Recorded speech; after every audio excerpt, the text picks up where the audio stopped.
nosso estudo, na verdade é o segundo estudo, porque o primeiro fizemos uma introdução, então esse segundo estudo entraremos no primeiro tópico do credo apostólico. E só para informação, né, o credo apostólico ele não foi escrito pelos apóstolos. O credo apostólico ele foi escrito por seguidores seguintes, e tem aí 3 momentos mais centrados para a definição do credo apostólico, sendo no século II, depois um período entre o século IV e o VI, e finalizando a redação final no século VIII. E são aqueles que estiveram muito próximos dos apóstolos, pensando nos problemas surgidos, como as heresias, como as novidades doutrinárias surgidas. Então, para que todos estivessem mais resguardados, tinha essa confissão, que é aquilo que os apóstolos criam e anunciaram nas Escrituras Sagradas a respeito do Senhor Deus, a respeito de Jesus. Usaremos hoje o texto de a primeira epístola de Paulo aos Coríntios, capítulo 8, versículos 5 e 6. Se você quiser abrir a sua Bíblia, pode abrir. Se quiser acompanhar na tela também, pode acompanhar. Capítulo 8, versículos 5 e 6. Convido os irmãos, a todos os presentes, a lermos juntos a palavra do Senhor. 1 aos Coríntios, capítulos 8, versículos 5 e 6. Leamos. Porque ainda que há também alguns que se chamem deuses, quer no céu ou sobre a terra, como há muitos deuses e muitos senhores, todavia para nós há um só Deus, o Pai de quem são todas as coisas e para quem existimos, e um só Senhor Jesus Cristo, pelo qual são todas as coisas, e nós também por Ele. Muito bem, quando nós pensamos nesse texto, a gente está diante de um problema. O problema que temos aqui na igreja de Corinto, diga-se de passagem, que está registrada nas Escrituras, é a igreja que mais deu problema para o apóstolo Paulo, manifestando a sua carnalidade, muitas vezes com grandes problemas surgidos. E aqui nós temos um problema relacionado a pessoas que estavam, depois de convertidas ou bem fundamentadas, começaram a frequentar locais onde se cultuava deuses, sacrificava-se comida a deuses e fazia festa. E alguns crentes iam lá e comiam aquela comida sacrificada a ídolos, e isso estava tendo algum problema com os mais novos na igreja, e então esse é um problema que Paulo está resolvendo aqui. E quando ele fala a respeito de um só Deus, se você olhar aí na sua Bíblia, você encontrará esse desenvolvimento. Se alguém, versículo 2, julga saber alguma coisa, com efeito não aprendeu ainda como convém, mas se alguém ama a Deus, esse é conhecido por ele. E aí ele vai falar no tocante à comida sacrificada a ídolos. E o argumento daqueles que estavam indo a estes locais era: não tem problema, porque não existem deuses. Nós cremos num só Deus. Então, por mais que as pessoas se levantem e coloquem e sacrifiquem para deuses, é só mesmo a comida que o nosso Deus fez, o único Deus fez, e vai fazer bem para nós, não vai fazer mal. E Paulo diz para eles assim: vocês estão corretíssimos, teologicamente estão corretíssimos. Mas o grande problema é que nós cremos em um só Deus, nós anunciamos um só Deus, mas muitas pessoas pensam diferente, têm deuses, ídolos criados por eles. Inclusive, tem aqueles que se escandalizam quando vocês vão lá e comem comidas sacrificadas. Ou aqueles que são novatos na fé, que vieram de lá, vendo vocês comerem comida sacrificada a ídolos, vão pensar: bom, então pode comer essa comida sacrificada a ídolo e pode oferecer. E aí eles voltariam à prática da idolatria. E para isso, então, ele faz essa confissão de que para nós há um só Deus. E o credo ele tem essa definição, essa razão de ser.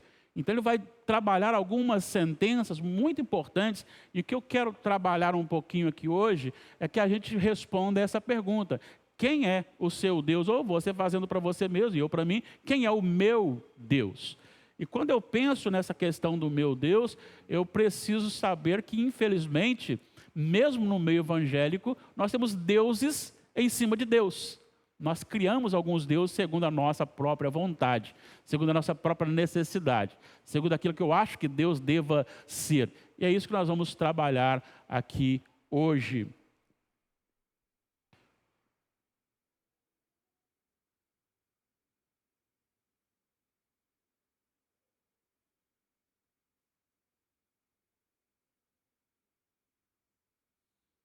Muito bem. Para que a gente entenda quem é Deus, a gente precisa saber que para haver salvação, para que eu venha para Jesus, eu preciso pelo menos conhecer um pouco de Deus. E saber e entender quem é Deus hoje é algo do que mais nos interessa. É o que mais precisamos saber. Nós precisamos saber nos nossos dias quem é Deus de verdade, para não criar um Deus de D minúsculo em cima da figura de um Deus soberano. A questão aqui no nosso meio não é nem um problema relacionado à existência de Deus. Se Deus existe, se Deus é ou se Deus não é. Mas o problema que nós temos até entre os evangélicos é a identidade de Deus. É o Deus que nós formatamos. E isso é muito perigoso. É muito perigoso porque a mente da gente ela é muito criativa e nós somos extremamente egoístas. E sendo egoístas, a gente tenta colocar Deus no molde do nosso coração, da nossa mente, do nosso desejo. Então a pergunta é realmente essa: que tipo de Deus formatei para mim? Que tipo de Deus o meu coração concebeu? E quando a gente pensa nisso, eu posso enumerar aqui para que você pense um pouquinho. Que Deus você crê? Onipotente ou impotente? Vamos lembrar que onipotente, você está atribuindo a Deus irresistível poder. Deus tem um poder sobre todos os poderes. Deus exerce a autoridade e Ele pode fazer o que quer, quando quer e como quer. Ou eu creio num Deus impotente, que é poderoso em algumas áreas, mas outras não. Por exemplo, Deus não tem poder para interferir na minha própria vontade. Eu decido por mim mesmo se o aceito ou não. Então esse Deus não é onipotente, ele é impotente. Outra coisa, ele é soberano ou dependente. Deus precisa de alguma coisa ou Deus não precisa de nada. Isso aqui é muito importante que a igreja entenda quem é Deus. Porque se eu creio num Deus dependente, ele não é Deus. Para ser Deus, ele tem que ser independente. Ele tem que ser extremamente soberano. E nada que nós façamos mexerá na essência de Deus, nem aumentando e nem diminuindo. Eu já falei algumas vezes aqui para os irmãos, se todo mundo, num estalo de dedos, se convertesse e começasse a glorificar a Deus, isso não aumentaria a glória de Deus. Deus tem a sua glória intocável.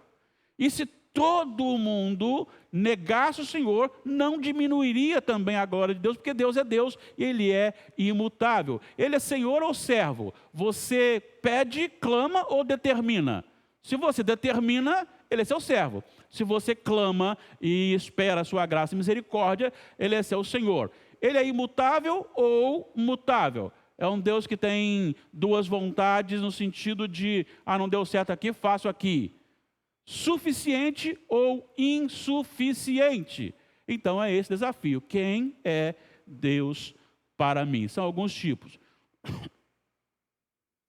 Nós vamos ver aqui a expressão creio em Deus. A expressão, quando eu digo creio em Deus, o que eu estou dizendo com isso? Então, falamos no início, para que alguém vá até Jesus, eu preciso conhecer a Deus. Pelo menos um pouco. Mas a questão é, eu conheci o Senhor a ponto de ser levado por Ele a Jesus e revelado, Jesus ter revelado a Ele a mim. Mas eu estou com a minha fé parada, continuo como um bebê, uma criança, ou eu estou em fase de crescimento. Eu estou desenvolvendo a minha fé.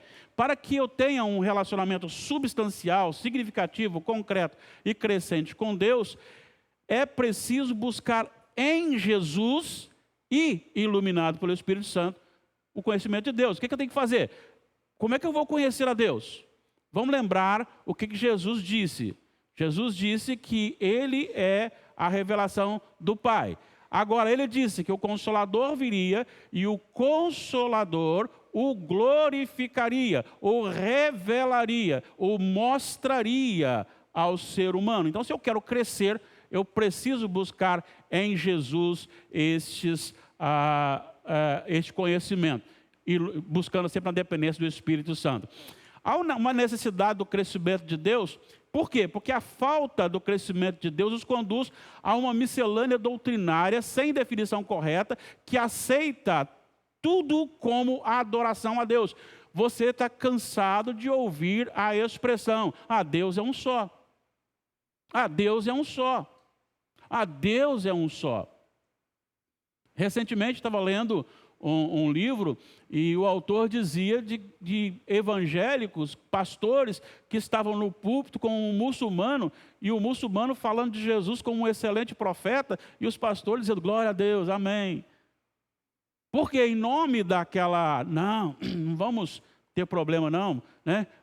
A falta de conhecer quem é Deus, porque não tem como conhecer Deus sem conhecer Jesus. Agora, conhecer Jesus como profeta não é conhecer Jesus. Para lembrar do que Jesus disse em Mateus 11, 27, ninguém conhece o Filho senão o Pai, ninguém conhece o Pai senão o Filho, e aquele a quem o Filho o quiser revelar. Então, se eu não conheço a Jesus como Ele verdadeiramente é, 100% Deus, 100% homem, único mediador, Salvador e Senhor, então eu não conheço a Deus de verdade. Então essa falta de conhecimento me leva a conviver num local em que cada um adora de um jeito, de uma maneira, daquilo que crê. Então eu preciso ter conhecimento de Deus. O conhecimento que temos de Deus define o modo como o adoramos e como obedecemos, com reverência ou irreverência. Gente, eu estou ansioso para marcar aqui a nossa aula de EBD geral, para que eu possa falar sobre o culto ordenado. Porque às vezes a gente, por ignorância, a gente não tem nenhum temor ou reverência diante de Deus na hora do culto.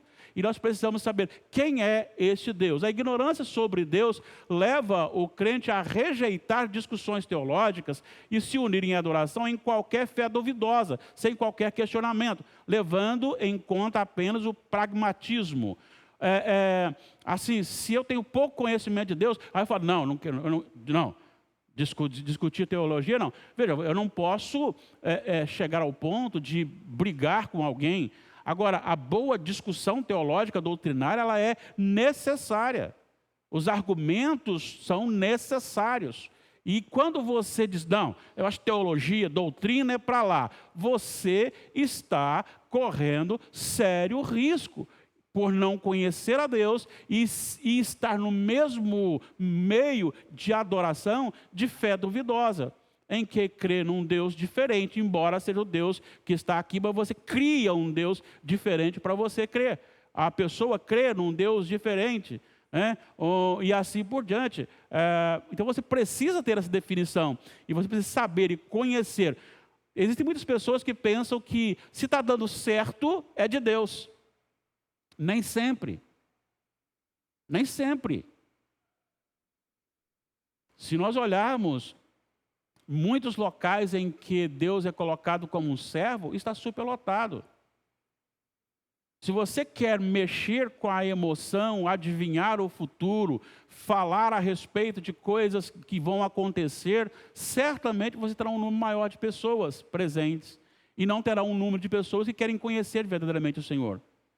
Então, eu não posso fugir das Escrituras Sagradas para ter um resultado de número de pessoas na frente. Inclusive, a Igreja Presbiteriana do Brasil disse agora, na última reunião, né, que terminou agora dia 2 de agosto, dizendo que o método evangelístico de fazer blocos de carnaval, ele é antibíblico. Ele não deve acontecer. Ah, mas tem gente que se converte. Mas não está, você não vê em momento algum esse estilo de coisa desta forma como é feito. Então, concordo plenamente com a nossa igreja presbiteriana. Eu não preciso ir lá para farra para evangelizar. Se fosse assim, você poderia arrumar isso para muitos outros argumentos em locais complicados. Então, você tem que conhecer o Senhor. Ah, não, mas isso dá fruto. Não é se dá fruto, é se a palavra de Deus ordena. É esse Deus que eu conheço? Eu preciso conhecer o Senhor, porque realmente nós não podemos crer na ideia de que o fim justifica o meio. Não, não justifica, de forma alguma. É mais ou menos aquele homem ou aquela mulher que toma o marido ou a esposa da outra pessoa e depois posta lá, presente de Deus. Né? Presente de Deus? Como assim? Não, mas ele foi uma bênção na minha vida. Tá, mas você destruiu um lar. E aí, não, mas o resultado foi bom. Então, o fim não justifica o meio. Agora, fique atento, eu vou pedir textos para você ler, para a gente confirmar algumas coisas sobre Deus. Então, você vai, assim, um já pega um texto, outro já pega outro, para a gente, bastante texto, para a gente seguir aqui, tá bom? Primeira coisa, vamos entender a respeito do nome de Deus. O nome de Deus é santo. E você tem que entender que quando fala que o nome de Deus é santo, ele não está dizendo daquele conceito que nós temos de santidade. Nós temos um conceito de santidade, mas Deus é santo no extremo do sentido da palavra, que a nossa capacidade não chega lá nem mesmo a minimamente aproximar da sua plenitude. Vamos ver o que diz aqui em Êxodo 27 sobre o terceiro mandamento. Quem achou pode ler bem alto para nós.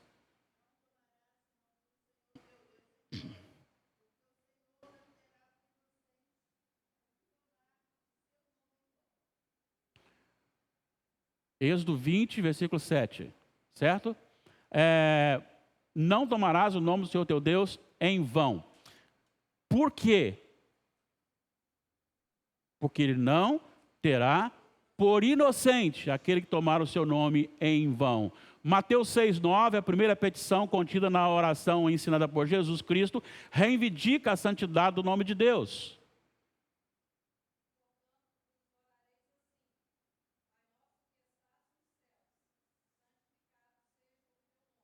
Santificado seja o teu nome. O que significa isso? Separado de tudo e qualquer coisa que possa haver profanação. Que seja usado com reverência, que seja usado com temor.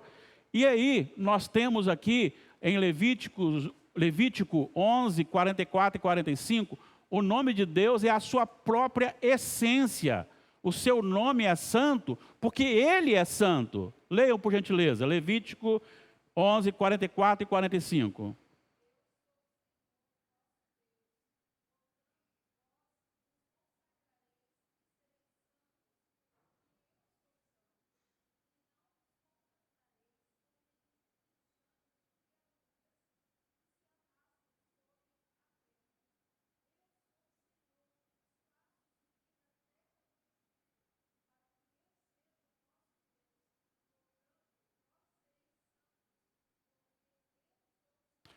Veja, ele disse, não tomarás o nome do Senhor teu Deus em vão. Então o nome do Senhor é santo. Eu sou santo. Então por isso o nome de Deus é santo. E isto é algo profundamente. Então, quando você usa o nome de Deus de forma leviana, ou até mesmo para amaldiçoar alguém, você está desrespeitando o Senhor. Agora, pensa comigo, se isto, ou a maneira como isso era visto no Antigo Testamento. Lembram do que aconteceu com os filhos de Arão? Quem se lembra? Os filhos de Arão foram o quê? Mortos. Lembra o que aconteceu com Uzá? Morreu. E a palavra daí é assim, não vai chorar por eles não. E Davi ficou chateado por causa daquilo, da morte de Uzá. E Deus disse, errou, é assim que eu faço. Mas isso aí não é no Antigo Testamento, né? O que temos no Novo Testamento? Atos, capítulo 5. Ananias e Safira mentiram ao Espírito Santo e morreram. Isto é, pingos da justiça e do juízo de Deus. Conhecendo esse Deus, com a reivindicação da sua santidade, eu não usei mais texto, porque nós precisamos andar aqui, mas você tem Ezequiel, ele vai dizer assim, eu reivindicarei a santidade do meu nome no meu povo. Então é muito importante que a gente entenda a santidade de Deus, que Deus não é alguém igual ou parecido, que Deus não é alguém que se coloca ao lado de forma a ficar em igualdade. Deus é Deus sozinho. Quando eu falo sozinho, eu estou dizendo que a sua santidade o faz único. É como se, só para a gente entender um pouquinho, é como se tudo criado fosse dessa alturinha e Deus dessa altura. Há um contraste gigantesco, imensurável entre a criação e o Criador. Deus é o único em tudo. Ele não pode ser nem mesmo tocado sem que haja a sua não só permissão, mas ação. Isso aqui é muito importante você entender. Veja, Deus permite acontecer algo. Bom, se Deus permite acontecer algo, não é mais que isto. Porque até mesmo o pecador que vai pecar contra Deus, e Deus permite o pecado, aquele pecador está sendo sustentado por quem? Por Deus. A força que ele recebeu vem de quem? Vem de Deus. A mente que ele está usando para o mal vem de quem? É sustentada por quem? Por Deus. Então Deus, ele é, de certa forma, na sua plenitude, inexplicável. É claro que nós conhecemos aquilo que ele se revela a nós, mas ele é na sua plenitude inexplicável, porque ele é infinito. Não tem um momento em que Deus começa. É por isso que eu coloquei lá Deus existe /é.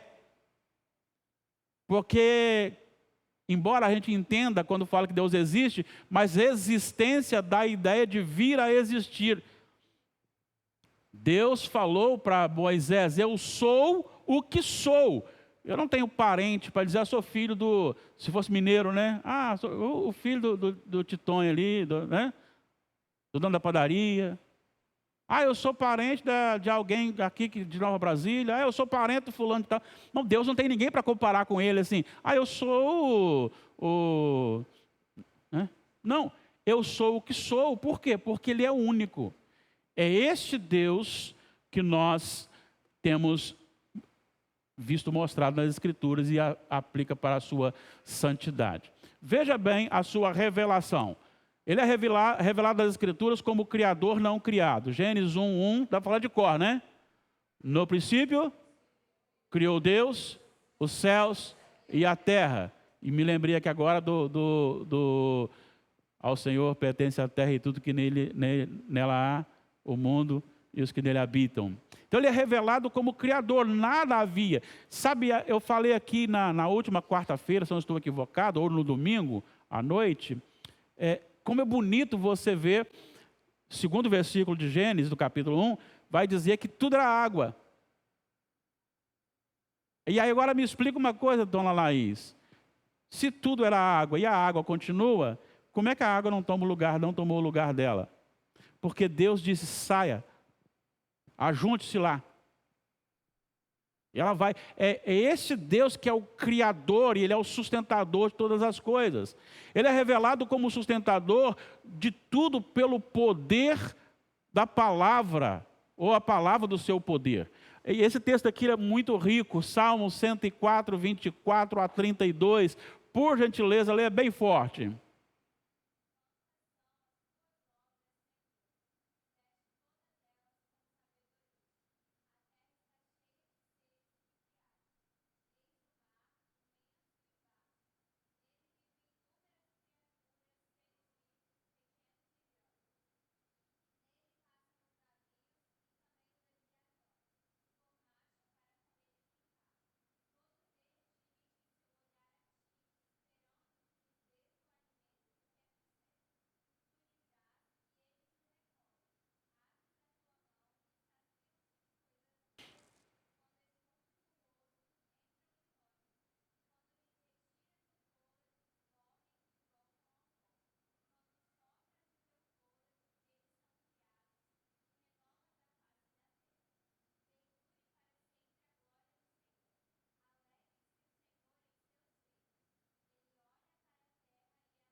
Veja, ele começa dizendo assim, que variedade, Senhor, são as tuas obras? Ou que variedade, Senhor, nas tuas obras? Todas com sabedoria as fizestes. Cheia está a terra das tuas riquezas. E aí, a tradução que a Brenda usou é Leviatã, a nossa aqui é monstro marinho, que é considerado o maior animal da época conhecido. E aí fala assim, Deus criou o mar e colocou o Leviatã para brincar dentro da água. Pensar numa fera brincando, né? É fácil pensar num cabritinho pulando, brincando, num porquinho assado, não, brincando. Né? Agora, pensar num monstro brincando, e aí se Deus dá de comer, eles comem. Se Deus não dá, eles morrem. Deus ordena, eles nascem. Deus ordena, eles morrem. E aí ele vai fechar dizendo assim, basta o Senhor olhar para a terra e Ele a faz tremer. Ele a faz tremer. Toca as montanhas e elas fumegam. Possivelmente aqui ele estava se lembrando daquele momento lá do Sinai. Tem aqui limite, não passa, porque senão todo mundo com medo ali. Hebreus 1, 2 e 3, falando também desse Senhor que sustenta todas as coisas.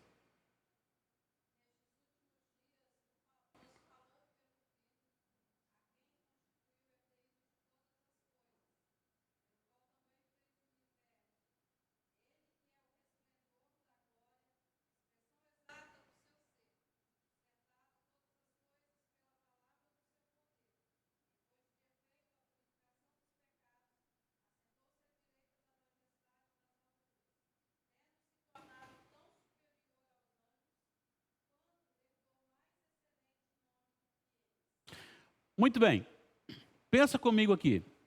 Quantos anos tem o Sol? Aí a gente fala assim, hoje não tem Sol. Né? É uma expressão nossa, né? Na verdade, o nosso português ele é muito engraçado, né? Porque você fica preso do lado de fora, a luz dorme acesa, não é assim? Ih, a luz dormiu acesa. E hoje não tem sol. Na verdade, se o sol se apagar por apenas alguns segundos, olha o caos. Deus sustenta tudo pela palavra do seu poder. Ele também é revelado na criação, Salmo 19, 1 e Romanos 1, 19 e 20.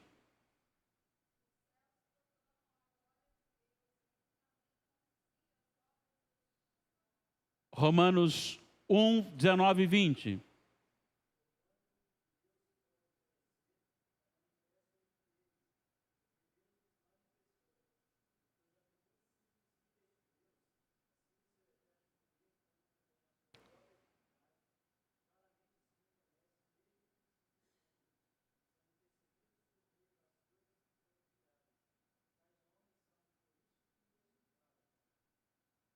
Tanto o Salmo 19, 1, quanto Romanos 1, 19 e 20, falam que a criação é suficiente para revelar esse Deus poderoso.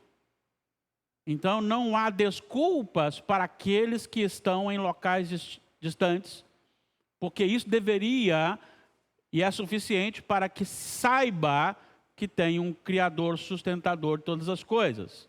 Mas também Deus é revelado, o Deus que nós cremos, na coerência e cumprimento das Escrituras Sagradas. Isso aqui eu preciso que você entenda, porque isso aqui é muito importante.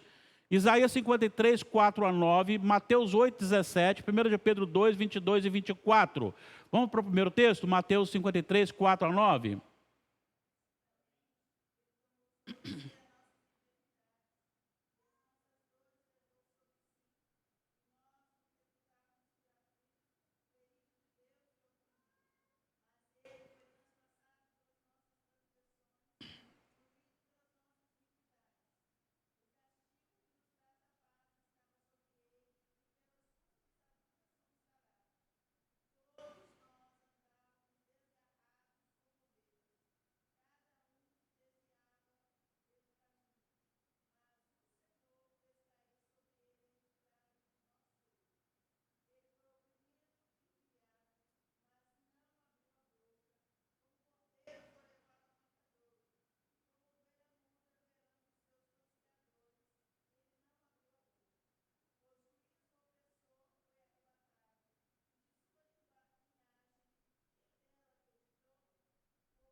Diga quem está falando aí.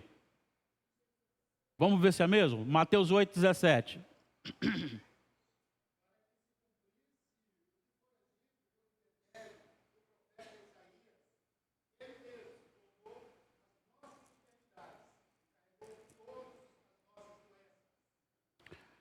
O que isso está tratando? Ele está tratando a respeito do ministério de Jesus. 1 de Pedro 2, 22 a 24.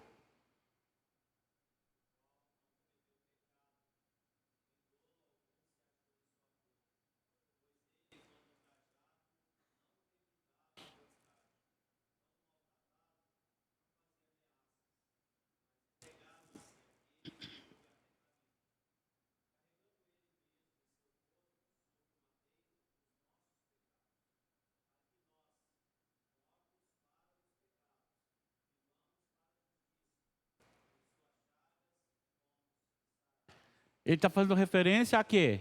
Qual texto? Isaías 53. Então nós temos aqui o cumprimento em Jesus da profecia de Isaías. É apenas um texto que eu peguei para mostrar para a gente que a Bíblia é a palavra de Deus e ela revela o Senhor, ela é de confiança. Tudo que ela fala é de confiança porque aquilo que ela falou se cumpriu, se cumpre e se cumprirá. Eu gosto de citar David Martin Lloyd Jones, quando ele fala a respeito de que a Bíblia deixou de ser um livro só de fé, para ser também um livro de fato, porque muitas coisas se cumpriram já, e tudo o que ela falou no Antigo Testamento, você vê em Cristo sendo realizado.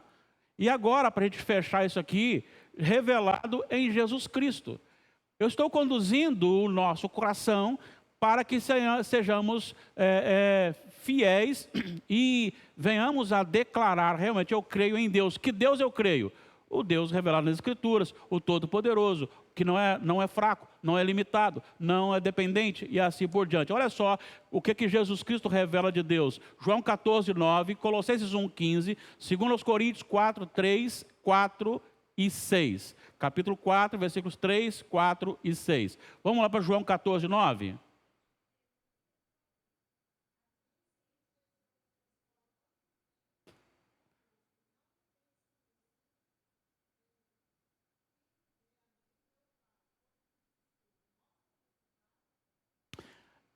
Filipe está falando assim: eu quero conhecer o Pai. Então me mostra o Pai. Aí o que Jesus responde? Você está me vendo? Se você me vê, você vê o Pai. Se você me vê, você vê o Pai. Eu e o Pai somos um. Agora, Colossenses 1,15.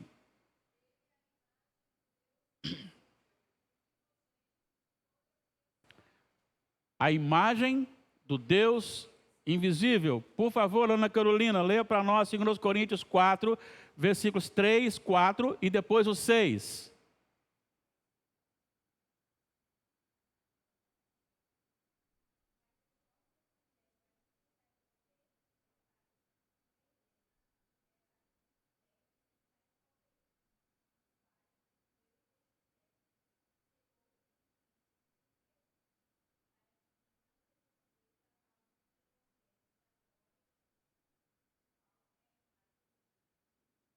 O 6.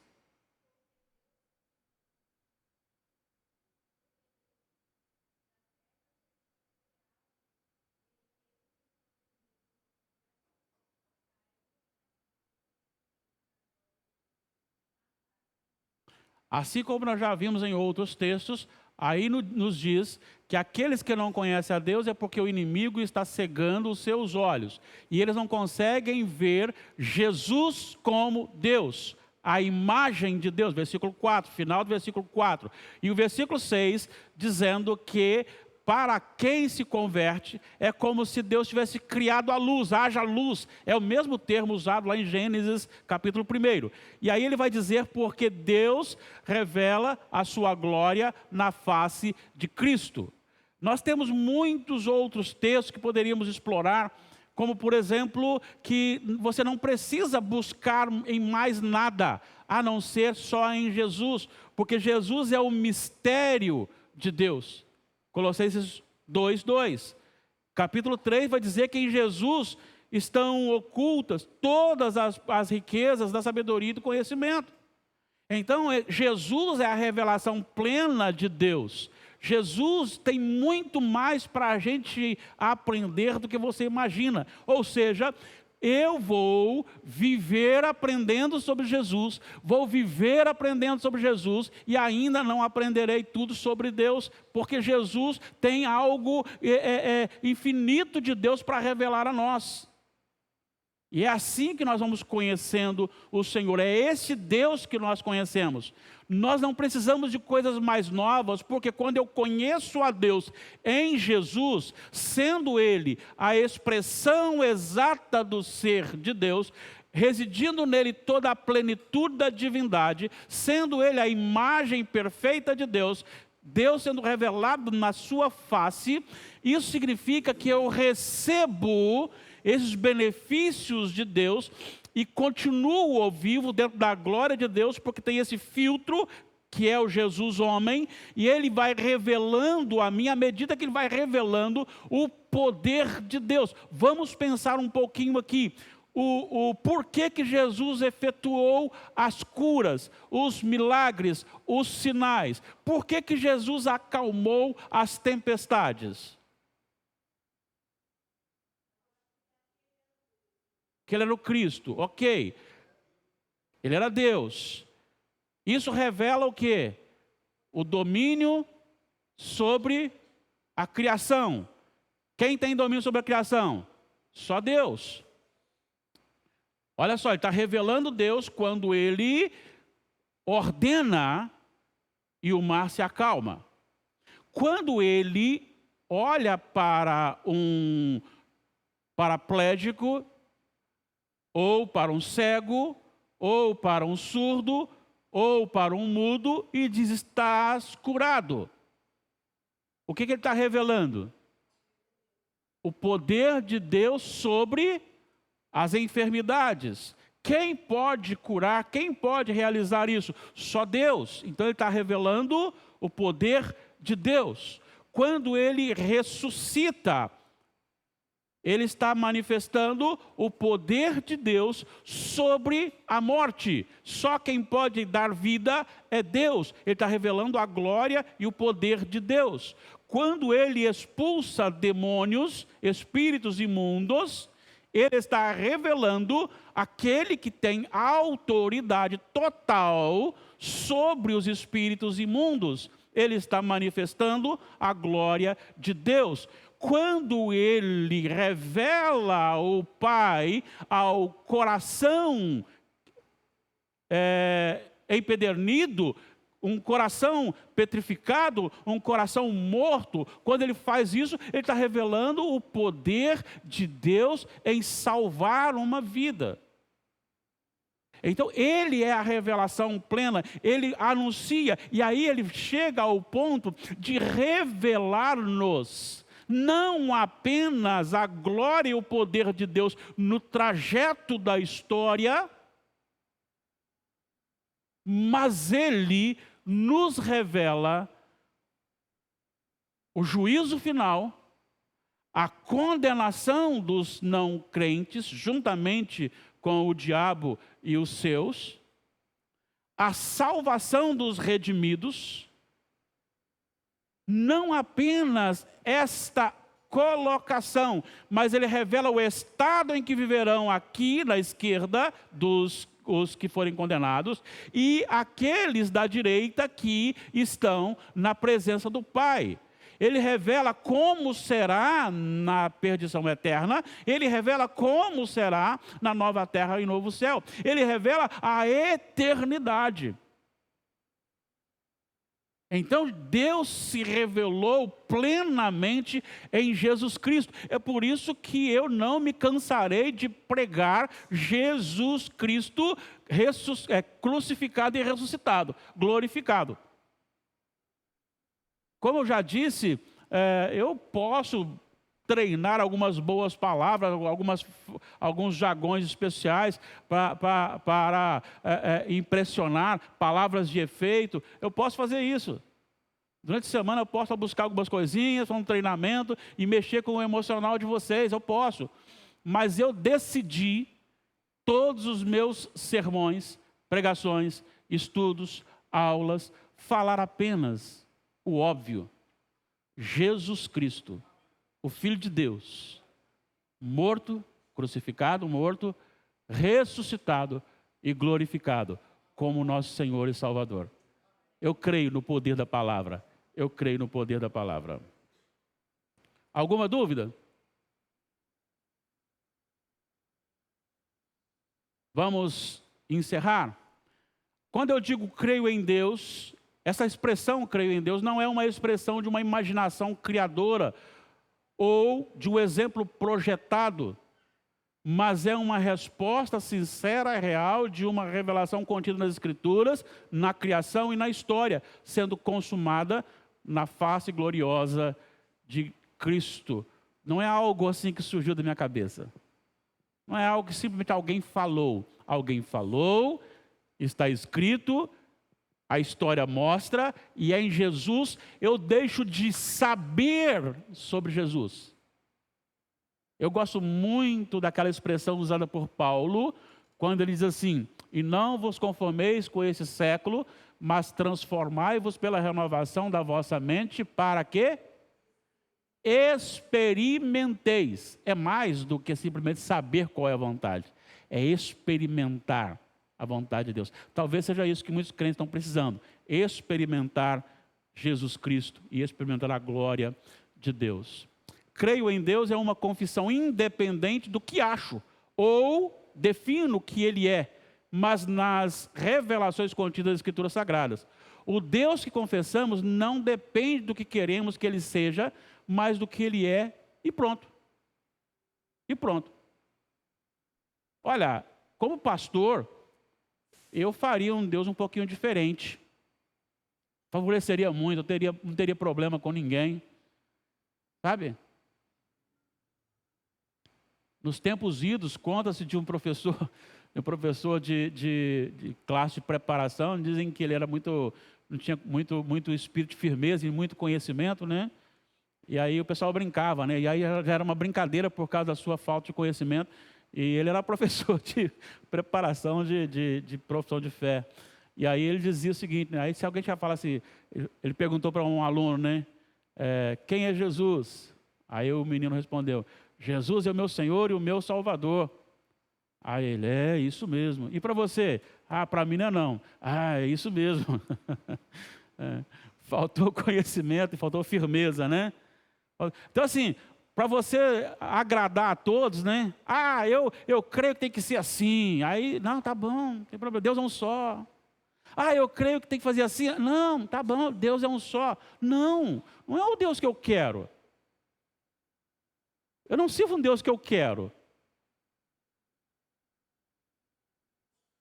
A mim me foi revelado o Deus, único Deus, santo Deus.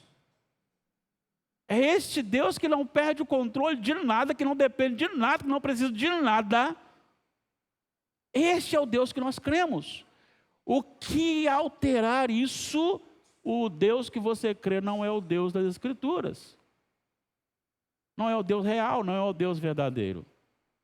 É por isso, desculpe eu acrescentar mais um texto aqui, mas eu preciso, só para a gente fechar aqui. É por isso que Jesus disse, e Mateus registrou,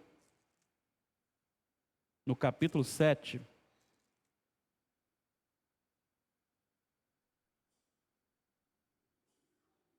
versículos 22 e 23, por isso, é por criar um Deus, ou deuses dentro de Deus, que Jesus disse o seguinte, muitos naquele dia hão de dizer-me, Senhor, Senhor, porventura não temos nós profetizado em Teu nome?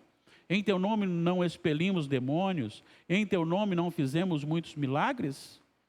Então, disse Jesus, lhes direi explicitamente, nunca vos conheci.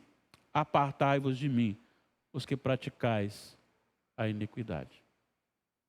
É por causa disso. Eu posso achar que estou adorando a Deus de verdade e criei um Deus para mim.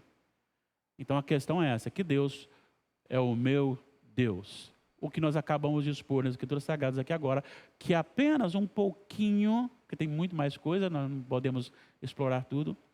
Este é o Deus que cremos. É o Deus que eu creio que seja o Deus que você crê também. Amém? Muito bem, queridos irmãos, podemos encerrar?